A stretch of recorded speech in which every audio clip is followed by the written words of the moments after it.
கரூர்ல உங்களுக்கு நெல்லு கொள்முதல்ல என்ன புடுங்கிட்டாரு அவரு. அவர்தான் களத்துக்கே போனாரு. முதல்வர் கூட போகல, எதிர்கட்சி தலைவர் களத்துக்கு போனாரு. அவர் எதிர்கட்சிக்கு தலைவருக்கு அந்த ஆளுக்கு கட்சின்னு வச்சு நடத்துறவருக்கு அதை காட்டில வேற என்ன புடுங்குற வேலை இருக்கு. நான் எங்கப்பா விஜய் கட்சியில் சேர்ந்தேன். இல்ல வெளியே அப்படித்தான் பேசிக்கிறாங்க. காமாட்சி நாயுடு அவர்கள் தாவேகளை இணைந்து விட்டாரு. 2 பேரும் ஒன்னா தானே இருந்தாங்க. அப்புறம் அப்போ எல்லாம் வலுவா இல்லையா? ஆன்டி இன்கம்பன்சி இருந்துச்சுல்ல. இப்போ என்ன புடுங்க? இப்போ உங்களுக்கு எதிராக இருக்காது. எங்களுக்கு எதெல்லாம் இல்லை. ஏன்னா நாங்கள் மக்களின் சேவையே மகேசன் சேவைன்னு பேரறிஞர் அண்ணா சொன்னது மாதிரி மக்களுக்கு நாங்கள் இன்னைக்கு சேவை செஞ்சுட்டு உட்காந்துருக்கோம். இப்ப அதிமுகவும் திமுகவும் சேர்ந்து மக்களை ஏமாத்துறீங்கன்னு வச்சுக்கலாமா? இல்ல, நீ அடிக்கிற மாதிரி அடி, நான் அழுகிற மாதிரி அழு, நீ அழுகிற மாதிரி அழு, நான் அடிக்கிற மாதிரி அடிக்கிறேன். சரி, 26 தேர்தல் மிகப்பெரிய சவாலா இருக்க போது திமுக அப்படின்னு சொல்லி அரசியல் விமர்சகர்கள் எல்லாருமே சொல்றாங்க. அதிமுக ஒரு பக்கம் கூட்டணி, நாம் தமிழ் வச்சு தனித்து நிற்குது வழக்கம் போல. தாவேக்கா அதிமுக கூட்டணி போகுதா போகலையான்னு சொல்லி நம்ம இப்போ வரை கன்ஃபார்மா தெரியல. இந்த தேர்தல் எப்படி இருக்க போகுது?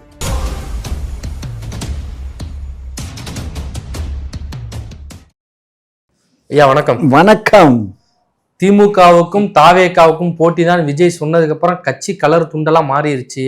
விஜய்க்கு ஆதரவாக தான் பேசிட்டு இருக்கீங்க. எப்படி தாய் கழகத்துல இருந்து தம்பியோட கழகத்துக்கு போயிட்டீங்களா? அப்படியெல்லாம் இல்லை. ஏன்? நான் எப்பயுமே திராவிட முன்னேற்ற கழகம் தான். அப்புறம் விஜய்க்கு ஆதரவா பேசுறீங்க. விஜய் அவரோட துண்டை போட்டிருக்கீங்க. இல்ல கண்ணு, இது எங்க துண்டு கண்ணு. இது எங்க துண்டுனா தமிழ்நாடு நாயுடு பேரவையினுடைய எங்களுடைய துண்டு. இது நான் கிட்டத்தட்ட ஒரு 60 ஆண்டு காலமா உபயோகப்படுத்திட்டு இருக்கேன். 60 வருஷமா ஒரே துண்டு. ஒரே துண்டு இல்லை, இந்த கலர் துண்டு. ஸோ அதனால விஜய் அவர்கள் அதில் கொஞ்சம் நடுவில் வேற மாதிரி ஒரு கலர் இருக்கும்.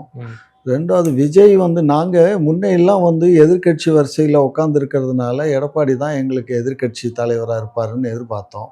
ஆனால் அவர் சட்டமன்றத்தில் மட்டும்தான் எதிர்கட்சி தலைவராக இருக்காரே தவிர வெளியில் அவர் அந்த மாதிரி நடந்துக்கிடல. ஆனால் அதை இன்னைக்கு திரு விஜய் அவர்கள் தான் வெளியூரில் பார்க்கறதுக்கு அவர் தான் எங்களுக்கு எதிர்கட்சி மாதிரி ஒரு வெயிட்டாக தெரிகிறாரு. பனை ஊரை விட்டு வெளியே வர மாட்டேங்காரு. 30 நாள் ஆச்சுன்னா அவர் வெளியே வரல. அவர் எப்படி? ஆனால் இவர் களத்தில் இருக்கிறாரு, மக்களை சந்திக்கிறாரு, தொடர்ந்து பிரச்சார பயணத்தில் இருக்கிறாரு. புருஷன் சத்தா பொண்டாட்டியை தான் தாலியாக்க முடியும். இளவு வீட்டில் வந்தோமா அழுதமா பயிரை வாங்கி தின்னமா போனோமான் இருக்கவங்க எல்லாம் ஆட்சிக்கு வந்துட முடியுமா மீண்டும்? புரியலை. யாரை சொல்கிறீங்க? எடப்பாடியை தான் சொல்கிறேன். அவர் இப்போ இட வீட்டில் சுண்டல் வாங்கி திங்கிறது தான் அவர் வேலையாக திரிகிறாரே தவிர அவர் கட்சி நடத்துற மாதிரி தெரியல. அவரு தான் இந்த நெல் கொள்முதல் விஷயத்தை வெளியே கொண்டு வந்தாரு. கரூர்ல உங்களுக்கு நெல்லு கொள்முதல்ல என்ன புடுங்கிட்டாரு அவரு. அவர்தான் களத்துக்கே போனாரு. முதல்வர் கூட போகல, எதிர்கட்சி தலைவர் களத்துக்கு போனாரு. அவர் எதிர்கட்சிக்கு தலைவருக்கு அந்த ஆளுக்கு கட்சின்னு வச்சு நடத்துறவருக்கு அதை காட்டில வேற என்ன புடுங்குற வேலை இருக்கு. அந்த போகனா இருந்துட்டீங்க, போகாட்ட ஏன் போகல இருந்துட்டு பாரு.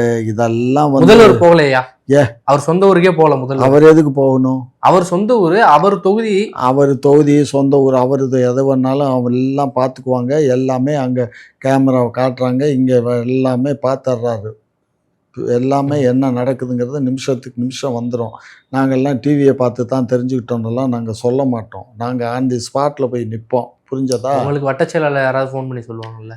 ஆமாம், வட்டச் செயலாளர் வண்டுமுருகன் சொன்னான். அப்படி பேர் வச்சிருக்கீங்களா கட்சியில வட்டச் செயலாளர்? இல்ல சொல்லுங்க, விஜய் கட்சியில ஏன் சேர்ந்தீங்க? நான் எங்கப்பா விஜய் கட்சியில் சேர்ந்தேன். இல்ல வெளியே அப்படித்தான் பேசிக்கிறாங்க. காமாட்சி நாயுடு அவர்கள் தாவேகளை இணைந்து விட்டாருன்ட்டு. இல்லப்பா, நான் இன்னும் இணையல. இணைவீங்களா? நிறைய பேர் கேட்குறாங்க. காலம்தான் பதில் சொல்லும். விஜய் பேசினாரா உங்கள்கிட்ட? இல்லை, விஜய் பேசல. கூட இருக்கிறவங்க? இல்லை, நான் அங்கே இருக்கவங்க இல்லை, எனக்கு வேண்டியவங்கெல்லாம் இருக்காங்க. அதனால வேண்டியவங்கெல்லாம் இருக்காங்கல்ல, சில பேர் இருக்காங்க. அவங்களோட நான் எப்பயும் பேசுகிற மாதிரி பேசிக்கிறோம். குலம் விசாரிச்சுக்குவோம், நலம் விசாரிச்சுக்குவோம், அவ்வளோதான். குலம் விசாரிக்கிறீங்க? எந்த மாதிரியான குலங்கள்லாம் விசாரிக்கிறீங்க? ஏதோ ஒன்றும். சரி, இப்போ திமுக ஆட்சிக்கு 4.5 ஆண்டுகள் ஆகுது. எடப்பாடி பழனிசாமி அவர்கள் ஆரம்பத்திலிருந்து திமுக கடுமையாக விமர்சனம் பண்ணிட்டு வர்றாரு. அப்புறம் அவர் புரட்சி தமிழரும் எழுச்சி பயணம் சொல்லி தமிழ்நாடு முழுக்க பயணங்கள் போகிறாரு. உங்களை பற்றி நிறைய விமர்சனங்களை வைக்கிறாரு. அவர் எதிர்கட்சி தலைவர் கிடையாது, விஜய் தான் எதிர்கட்சியா செயல்படுறாருன்னு சொன்னா என்ன அர்த்தம்? என்ன அர்த்தம்னா அதான் அர்த்தம். என்ன அர்த்தம்? அதான் அர்த்தம். அப்ப விஜய் தான் எதிர்கட்சி தலைவர்னு? அவன் ரியல் எதிர்கட்சி தலைவர் விஜய் தான். விஜய் தான். அவங்களுக்கும் எங்களுக்கும் தான் போட்டியே தவிர எடப்பாடிக்கும் எங்களுக்கும் போட்டி இல்லை.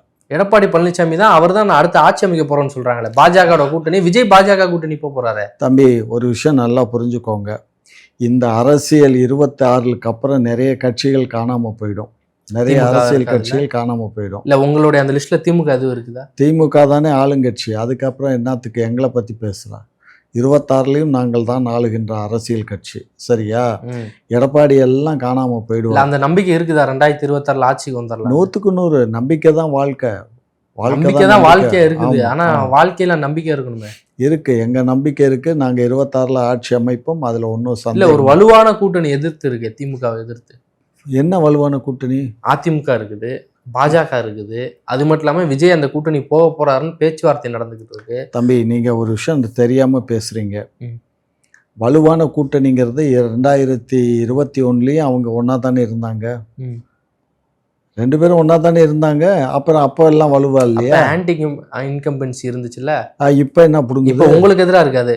எங்களுக்கு எதெல்லாம் இல்லை. ஏன்னா நாங்கள் வந்து மக்களின் சேவையே மகேசன் சேவைன்னு பேரறிஞர் அண்ணா சொன்னது மாதிரி மக்களுக்கு நாங்கள் இன்னைக்கு சேவை செஞ்சுட்டு உக்காந்துருக்கோம். எங்கள் மக்களை எந்த காலத்துலையும் நீங்கள் திசை திருப்ப முடியாது. எங்கள் கூட்டணி ஸ்ட்ராங்கான கூட்டணி, நிலையான கூட்டணி, வெற்றி கூட்டணி. இல்லையா? மக்களுக்கு என்ன செஞ்சீங்க? மக்களுக்கு 1000 ரூபாய் கொடுக்கறத தாண்டி என்ன செஞ்சிட்டீங்க? மக்களுக்கு நாங்க எதுவுமே செய்யல. போதுமா? சந்தோஷமா? எனக்கு என்ன சந்தோஷம் இருக்கு? அப்புறம் மக்களுக்கு என்ன சந்தோஷமா இருந்தா போதும். மக்களுக்கு நாங்க சந்தோஷமா தான் வச்சிருக்கோம். உங்க மாதிரி கடுப்பெடுத்து பேச வேண்டிய அவசியம் இல்லை. மக்கள் எங்களோட உறவுல இருக்காங்க. அவங்களுக்கு நாங்க அவங்களோட உறவுல இருக்கோம். அவங்க தான் எங்களுக்கு உயிர் நாடி, நாங்க அவங்களுக்கு உயிர் நாடி. நாங்க 2 பேரும் இப்படிதான் இருக்கோம். புரியுதா? நீங்க எங்களை இப்படி பிரிக்க நினைக்காதீங்க. இல்ல, பெண்களுக்கு பாதுகாப்பு இல்லை, பொதுமக்கள் வந்து பாதுகாப்பா நடைமுறைன்னு சொல்லி விஜய் அவர்கள் அறிக்கை போட்டு ஆதங்கத்தை வந்து வெளிப்படுத்தியிருக்காரு இந்த கோவை விஷயத்துல. நீங்க எதிர்கட்சி தலைவர்னு சொல்றீங்களே விஜய், அவர் இந்த மாதிரி அறிக்கை கொடுக்குறாருல, அதுக்கு பதில் சொல்லணும்ல. கண்ணே, அறிக்கைங்கிறது வந்து பனையூர்ல உட்காந்துட்டு கொடுக்கக்கூடாது. ஆன் தி ஸ்பாட்ல போய் பார்த்து, இன்னைக்கு சீமானுடைய தொண்டர்கள் தும்பி எல்லாம் போய் அடிச்சு நொறுக்கின மாதிரி அவங்க செய்ய வேண்டிய வேலை அதெல்லாம். அதை இவருடைய கட்சி தொண்டர்களை போய் பண்ணியிருந்தாங்கன்னா, உங்க கடையை நீங்களே உடைச்சிருந்தீங்கன்னா பிரச்சனையே கிடையாது. பிரச்சனையே இல்லை. சரி, இது நல்ல ஐடியாவா இருக்கு. அடுத்த முறை செய்வோம். இப்பதான் எதிர்கட்சியா விஜய் இருக்கிறாருன்னு சொல்றீங்க. அடுத்து விஜய் இல்ல, பனையூர்ல வந்துட்டு அறிக்கை கொடுக்க. இல்ல, பனையூர்ல இருந்து அறிக்கை கொடுத்திருக்காரு. அவர் வந்து எதிர்கட்சின்னா விமர்சனத்துக்கு அப்பாற்பட்டதா? எல்லா அரசியல் கட்சியுமே விமர்சனத்துக்கு உட்பட்டது. அவர் வைக்கிற கேள்வி இருக்கு இல்லையா, பெண்களுக்கும் அப்புறம் பொதுமக்களும் பாதுகாப்பு இல்ல, சட்ட ஒழுங்கு எங்க இருக்குன்னு கேக்குறாரு. ஐயாப்பா, சட்ட ஒழுங்கு எல்லாருக்கும் பனையூரில் அவர் பங்களா மாதிரி எல்லாத்துக்கும் நாங்கள் பனையூர் பங்களா கட்டி கொடுக்க இயலுமா? சொல்லுங்கள். அதுதான் அவர் தான் இரும்பு பெட்டகத்தில் மாதிரி இருக்குது. யாராவது அவரை போய் சாதாரணமாக பார்க்க முடியுமா? சொல்லுங்கள். முடியாது. ஆகையினால மக்கள் ரோட்லேயும் வீட்லேயும் வாழ்கிறாங்க. அது அரண்மனை. அந்த அரண்மனையில் அந்த கேட்டை தாண்டி உள்ளே போக முடியாது. இன்னொரு விஷயம் தெரியுமா? ஒரு எம்எல்ஏ அந்த கட்சியில் ஜாயின் பண்ணிட்டான். ஜாயின் பண்ண எம்எல்ஏ வெளியில் வந்து ப்ரெஸ்ஸை பார்த்துட்டான். ப்ரெஸ்ஸை பார்த்துட்டு உள்ளே போகிறான், கதவை சாத்தி திறக்க மாட்டேன். யார் அது? அதில் பேர் வேணாம் சொல்லுங்க. யாருன்னு சொன்னா தானே பொதுமக்களுக்கு வேணாம். பொதுமக்களுக்கு எல்லாம் வேண்டாம், பாவம். இல்லை, பல பேர் சேர்ந்தாங்க வந்தாங்க. அந்த ஆளு ரொம்ப புலம்பிட்டு போய் சேர்ந்துட்டான். திரும்ப கட்சியிலே சேர்ந்துட்டாரா? ஆமாம், கட்சியில் சேரலை. நீ என்ன செய்யணும்? அவன் ஒதுங்கி இருக்கான் அந்த ஆள். இப்போ கூட உங்களுடைய கட்சியில் அதிமுகல இருந்து, அதாவது அதிமுக ஒருங்கிணைப்பு குழுல இருந்து ஒரு எம்எல்ஏ சேர்ந்திருக்காரு. தொடர்ந்து பல பேர் தாய் கழகத்துக்கு திரும்பிட்டு வராங்க. நிறைய டாக்குமெண்ட்ஸ்லாம் வெரிஃபை பண்றீங்களோ? நிறைய டாக்குமெண்ட்ஸ்லாம் வெரிஃபை பண்ணி ஆளுங்களை திரும்ப எடுத்துக்கிட்டு இருக்கீங்களா?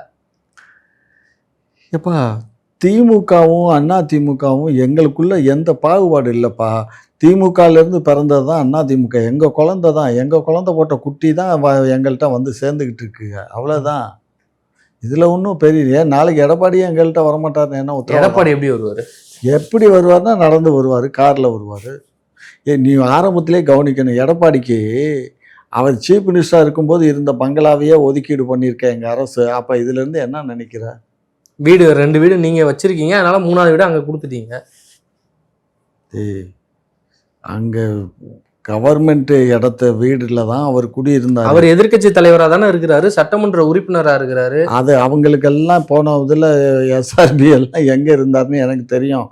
எஸ்ஆர்பி காங்கிரஸ் கட்சியில் எதிர்கட்சி தலைவராக இருக்கும்போது, சரியா, அந்த இவங்க ஜட்ஜு குவார்ட்டர்ஸுக்கு பக்கத்தில் ஒரு வீடு இருக்கும். அந்த வீட்டில் தான் அவர் இருந்தார். புரியுதா? அப்படி என்ன டீலிங் உங்களுக்கும் எதிர்கட்சிக்கும்? அதைத்தான் நான் சொல்ல வர்றேன். அதாவது நாங்கள் எங்களுடைய எடுப்பார்ப்பு கைப்பில்ல தான் எடப்பாடி.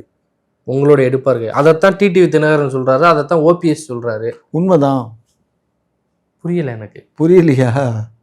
இல்லைன்னா இந்நேரம் கோடநாடு கொலை வழக்கு இந்நேரம் என்ன ஆகிருக்கும், இந்நேரம் இந்த 12 பேரை சுட்டு கொண்டது என்ன ஆயிருக்கும்.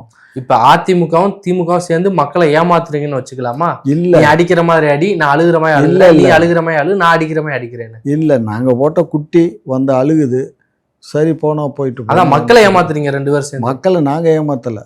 அப்ப சீமான் அவர்கள் சொல்ற சரியாதான் இருக்கு. இவங்க 2 பேரும் ஒண்ணுதான், நம்மளை தான் ஏமாத்திக்கிட்டு இருக்காங்கன்னு சொல்றது. நாங்கள் 2 பேரும் ஒன்று தான், அறியாதையும் வாயில மண்ணு தாங்கிறதையும் சொல்லுவேன் அவர்கிட்ட சீமான். சரி, மக்கள் இப்படி வந்து அறியாத வாயில மண்ணுல காசு நீங்க சொல்றீங்களா? 2026 தேர்தலில் உங்களுக்கு ஓட்டு போடணும்ல.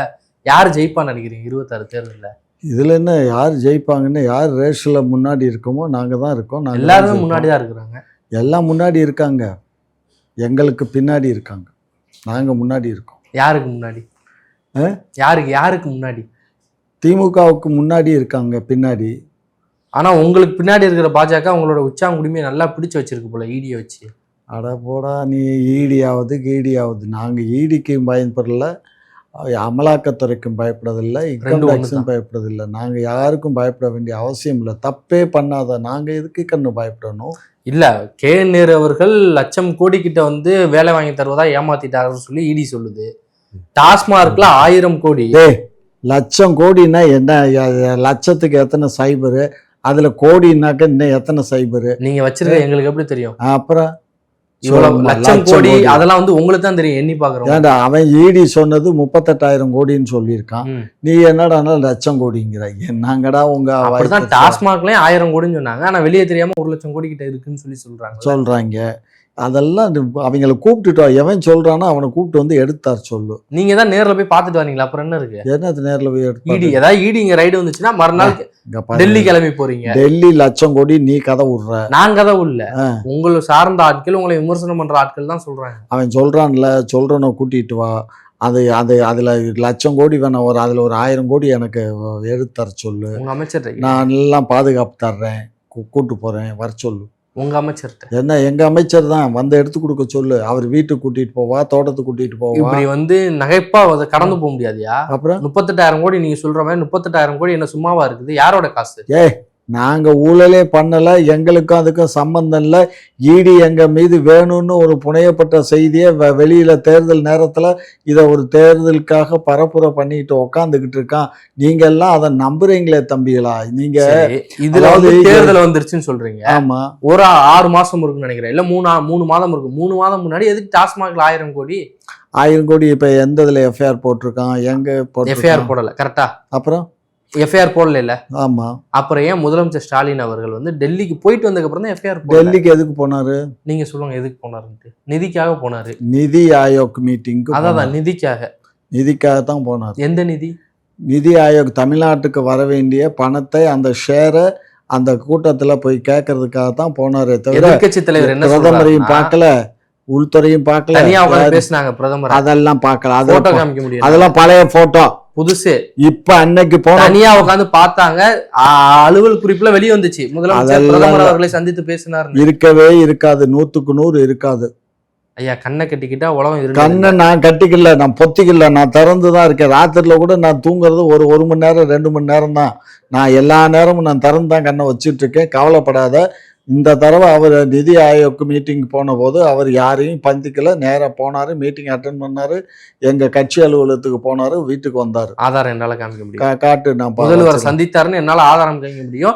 அன்றைய நேரத்துல எல்லா ஊடகங்களும் செய்தி வெளியிட்டாங்க, முதல்வரை வந்து தனிப்பட்ட முறையில சந்திச்சாரு. சந்திக்கல, டைம் ஒதுக்கல, சந்திக்கல. டைமே கேட்காத போது எப்படி ஒரு சிஎம் போய் ஒரு பிஎம் பார்க்க முடியும்? என்ன பேசுறீங்க? அதெல்லாம் பழைய போட்டோ பழசா இருக்கலாம், செய்தி புதுசா இருக்கும்ல. செய்தி நீங்களா போட்டுக்க வேண்டியதுதான். எந்த செய்தியும் போட்டுக்க வேண்டியது. எல்லா ஊடகங்களும் போடுறாங்களே தம்பி. எல்லாம் நான் ப்ராமிஸா சொல்றேன் கண்ணு. அந்த நேரம் யாரையும் பார்க்கல கண்ணு. நிதி ஆயோக் மீட்டிங் போயிட்டு திரும்ப ரிட்டர்ன் தான் வந்தாரு. நாங்க யாரையும் பார்க்கல, புரிஞ்சுக்கோ. சரி, முதல்வரை நீங்க சந்திக்கலன்னு சொல்றீங்க, அப்புறம் ஏன் எதிர்கட்சி இந்த மாதிரி குற்றச்சாட்டு வைக்கிறாங்க? தம்பி, எதிர்கட்சிக்கு வேற என்ன கண்ணு வேலை? இப்போ நான் என்ன சொல்றேன், கரூர் விஷயம் இருக்குது இல்ல, கரூர் விஷயம் வந்து எங்க முதலமைச்சர் என்ன சொன்னார், இதை யாரும் அரசியல் பண்ண வேண்டாம், ஆமா. இது வருத்தப்பட வேண்டிய விஷயம், அது சட்டம் அதனுடைய கடமையை செய்யும் அப்படின்னு சொல்லிட்டாரு. உடனே நாங்க ஒன்மேன் கமிஷன் போட்டோம். அதுக்கப்புறம் கோர்ட்டே முன் வந்து ஒரு கமிட்டி அமைச்ச ஒரு ஐஜி தலைமையில் ஒரு கமிட்டி போட்டது. அதுக்கப்புறம் சிலர் வந்து சுப்ரீம் கோர்ட்டுக்கு போனாங்க. சுப்ரீம் கோர்ட்டு போனதுனால இந்த கமிட்டியை வந்து வேண்டியதில்லை அப்படின்னு சொல்லிட்டு சிபிசிஐ ஏன் போனாங்கன்னா காவல்துறை மேல எங்களுக்கு நம்பிக்கை இல்லைன்னு சொல்லிட்டு தான் போனாங்க. சிபிஐ காவல்துறை மேல நம்பிக்கை இல்லைன்னு போனது யாரு சொல்லுங்க நீங்க. பாதிக்கப்பட்டவங்க சைட்ல இருந்து ஒரு 2-3 பேர் போனாங்க. பாரதிய ஜனதா கட்சியை சேர்ந்த ஒரு ஆள் போனாரு. ஆதவ் அர்ஜுன் ஒன்று போனாரு. தாவேகா தரப்புல போனாரு. விஜய் தரப்புல ஒன்று போச்சு.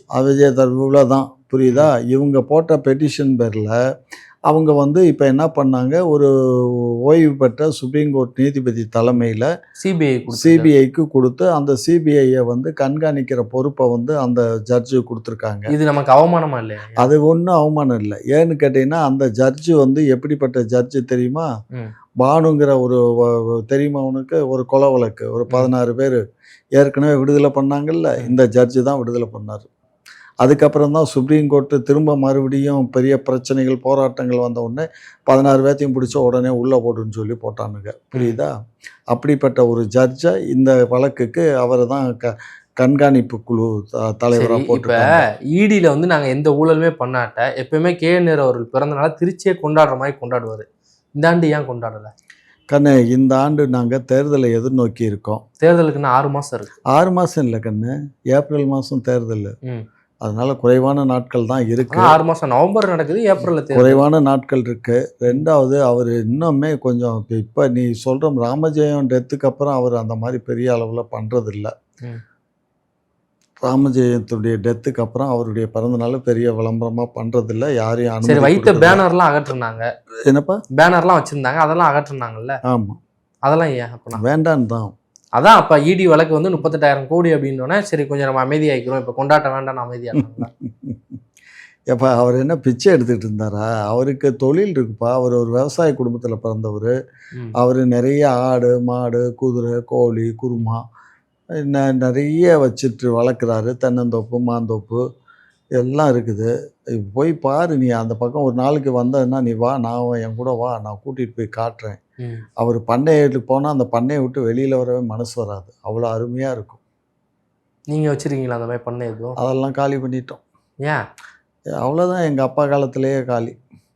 சரி, 26 தேர்தல் மிகப்பெரிய சவாலாக இருக்க போது திமுக அப்படின்னு சொல்லி அரசியல் விமர்சகர்கள் எல்லாருமே சொல்கிறாங்க. அதிமுக ஒரு பக்கம் கூட்டணி, நாம் தமிழ் வச்சு தனித்து நிற்குது வழக்கம் போல். தாவேக்கா அதிமுக கூட்டணி போகுதா போகலையான்னு சொல்லி நம்ம இப்போ வரை கன்ஃபார்மாக தெரியல. இந்த தேர்தல் எப்படி இருக்க போகுது?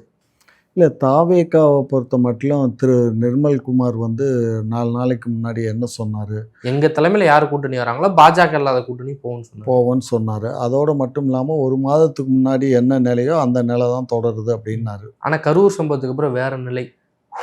அவர் கரூர் சம்பவத்துக்கு முன்னாடி இருந்த நிலை தான் சொல்றாரு. அதுக்கு முன்னாடி என்ன நிலை தொடர்ந்துச்சோ அதே நிலை தான் தொடர்ந்து. எல்லாருமே உண்மையை பேசுறாங்க, நம்ப முடியுமா? சரி விடு, நான் என்ன சொல்றேன், அவங்க வந்து பாரதிய ஜனதா கட்சியோட கூட்டணி போறாரா? ஒரு விஷயம் நீங்க ஒரு விஷயம் மறந்துடாதீங்க, அவர் என் தலைமையில தான் கூட்டணின்னு அவர் கட்சி ஆரம்பிச்ச அன்னைக்கு இருந்து சொல்றாரு. காமாட்சி நாயுடு தலைமையிலையா? இல்ல, விஜய் தலைமையில தான் கூட்டணின்னு விஜய் சொல்றாரு. எடப்பாடி என்ன சொல்றாரு, என் தலைமையில தான் கூட்டணின்னு சொல்லி இப்போ அவருடைய தலைமையை ஏற்று தான் பாரதிய ஜனதா அவங்களோட பயணிக்குது. இந்த சூழ்நிலையில் அவங்க இப்போ யார் தலைமையை ஏற்றுக்கிட்டு பாரதிய ஜனதாவும் அதிமுகவும் பயணிக்கும்? விஜயுடைய தலைமையை ஏற்றுக்கிட்டு அவங்க 2 பேரும் பயணிப்பாங்க. அவங்க எப்படி வருவாங்க? அப்போ விஜய் என்ன பண்ணுவார்? ஆனால் உங்கள் கூட்டணி இருக்கிற காங்கிரஸ் கூட விஜய் அவர்கள் பேச்சுவார்த்தை நடத்துகிறதாவும் தகவல் இருக்குது. அது ஒரு அன்பின் மிகுதியாக ராகுல் காந்தி வந்து தம்பிக்கிட்ட நலம் விசாரிச்சாரு, அவ்வளவுதான். கூட்டணி பற்றி எல்லாம் பேச. ஆனால் காங்கிரஸ் உங்க மேலே நல்ல ஒரு பெரிய அதிருப்தியில தான் இருக்குது நம்ம பார்க்க முடியுது அப்படின்னு சில செல்வ பெருந்தகை சொல்றாரு. செல்வ பெருந்தொகை இங்கே என்ன, அவர் 0 புரிஞ்சுக்கோ. ஏங்க உங்க கூட்டணி கட்சியோட தலைவர், மாநில தலைவர், மாநில தலைவராக இருந்தாலும் அவர் ஜீரோ. அவங்க எல்லாம் வந்து அவங்க கட்சியை பொறுத்த மட்டிலும், காங்கிரஸ் கட்சியை பொறுத்த மட்டிலும் அகில இந்திய காங்கிரஸ் கமிட்டி என்ன முடிவு செய்தோ அந்த முடிவுக்கு தான் கட்டுப்பட்டவங்க. இப்போ ஒரு கூட்டணி பேச்சுவார்த்தைன்னா கூட அகில இந்திய காங்கிரஸ் கமிட்டியிலிருந்து ஒருத்தர். அகில இந்திய காங்கிரஸ் வந்து அப்ப தமிழ்நாடு தலைவரை நீங்க அவமானப்படுத்துறத அவங்க பார்த்துட்டு இருப்பாங்கன்னு நினைக்கிறீங்களா? நாங்க என்னத்துக்கு அவமானப்படுத்துறோம்? இல்ல, தண்ணி திறந்து விட செல்வ பிறந்த தண்ணி திறக்க வருது இவருடைய வேலையா? பாவம் போட்டுருன்னு நினைக்கிறாங்க அப்படின்னு சொல்லி சொல்றாங்க அவரு. அதாவது எப்பயுமே இந்த தாழ்த்தப்பட்டன்னு சொன்னா கூட கோவம் வந்துடும். பட்டியலின மக்களுக்கு தன்னைத்தானே தாழ்த்தி பேசுறாங்க. எதுக்கு தாழ்த்தி பேசணும்? இவர் யாரு? இவர் என் ரத்தம். அவர் ரத்தமும் சிவப்பு, என் ரத்தமும் சிவப்பு. எனக்கு ஏபி, அவருக்கு ஏபியா இருக்கலாம், இல்ல அவருக்கு பியா இருக்கலாம். எனக்கு பச்சை கலர் கிடையாது, எனக்கு சிவப்பு. அதான் உனக்கு அதே தான். பொதுவாகவே எல்லாம் ஒண்ணுதான். இந்த நாட்டில் வாழக்கூடிய உயிரினங்கள் எல்லாம், மனித உயிரினங்கள் எல்லாம் ஒண்ணுதான். இதுல ஜாதி பாகுபாடு எங்க இருந்து வந்துச்சு? இவர் வந்து உங்களுடைய அதிகாரிகள் பாக்குறாங்கன்னு அவர் தான் சொன்னார். அதிகாரியெல்லாம் பார்க்கல, இவர கற்பனையில. அயோக்கிய பையன் இருக்கிறான், அந்த அயோக்கிய பையன் தான் இந்த வேலையெல்லாம் பாக்குறான்னு செல்வ பிறந்தே சொன்னார். அவரு கனவுல மிதக்கிறாரு. கனவு காண்றவங்களுக்கு நாங்க பதில் சொல்ல இயலாது. கண்ணை முழிச்சு மனித நேரம் வாழ்க்கையில் நேராக வந்தார்னா, கேட்டார்னா கேள்வி சொல்லலாம். ஏன் இவர் அதை போய் ஊடகத்தில் அப்படி இப்படின்னு உருட்டுறவர் நேரடியாக ஒரு ஃபோனை போட்டு, நீர்வளத்துறை அமைச்சர் இவர் சொன்னால் ஃபோன் போட்டால் எடுக்க மாட்டாரா? அவர்கிட்ட போட்டு, என்ன சார் இந்த மாதிரி எனக்கு ஒரு முதல் தடவை செய்யலாம், 10-20 தடவைக்கு மேலே நடந்துருச்சா? 10-20 தடவைனாலும் அவருக்கு சொல்ல வேண்டிய அவசியம் இல்லை. பதில் சொல்ல முடியாது. பதில் இல்லை. அவரு வந்து கூப்பிட்டு தான் அவரை வச்சு அந்த தொகுதியோட மக்கள் பிரதிநிதி. மக்கள் பிரதிநிதினா நீங்க திறந்து விடுறீங்க, ஒருவேளை வெள்ளம் வந்துருச்சு, அவர் தானே போகணும் களத்துக்கு. கண்ணா அதை சொல்லலாம், எதை சொல்லலாம். இந்த மாதிரி தண்ணி அதிகமாயிடுச்சு, எனக்கு தெரியப்படுத்திட்டு செய்யுங்கன்னு சொல்றாரு. அதை செய்யலாம், அது தெரியவும் படுத்தலையா? அது அந்த அதிகாரிகளுடைய தப்பு. அதுக்காக அவனுங்களை சிறைச்சேதம் பண்ணிடுவோமா? சொல்லுங்க. அந்த அதிகாரிகளை சிறைச்சேதம் பண்ணுவோமா, இல்ல குண்டாசு போடுவோமா? அவர்கிட்ட தான் கேட்கணும். ஒவ்வொரு தடவை இப்படி நடக்குது, ஏன் அவர் கூட நீங்க அனுசரிச்சு போக வேண்டியதானு சொல்ல வேண்டியது. கண்ணு, நாங்க ஏப்பா அந்த காலத்துல என்ன சொன்னாங்க? செல்வ பெருந்தொகையை கொண்டுட்டு வந்ததே திமுக தான் அப்படின்னு பேசுனீங்க. அது கிட்டத்தட்ட ஒரு 2 வருஷம் போச்சு. அவர் தலைவராக வந்த காலத்துல பூரா அப்படித்தான் போச்சு. அதுக்கப்புறம் ஆம்ஸ்ட்ராங் கொலை வழக்குல வந்து அவரை காப்பாத்துறதுக்காக தான் திமுக வரிஞ்சு கட்டிட்டு தெரியுதுன்னு சொன்னீங்க. இப்படி உருட்டுற வேலையே உங்களுக்கு, அதாவது உருட்டுற தவிர வேற எதுவுமே தெரியாது. உங்களை விடவா நாங்க உருட்டுறோமாட பாவியலா? நாசமா போக. யார சொல்றீங்க? உங்களை தான் சொல்றேன். யாரெல்லாம் எங்களை தவறா பேசுறீங்களோ அவங்க தான். ரொம்ப நன்றி. நன்றி.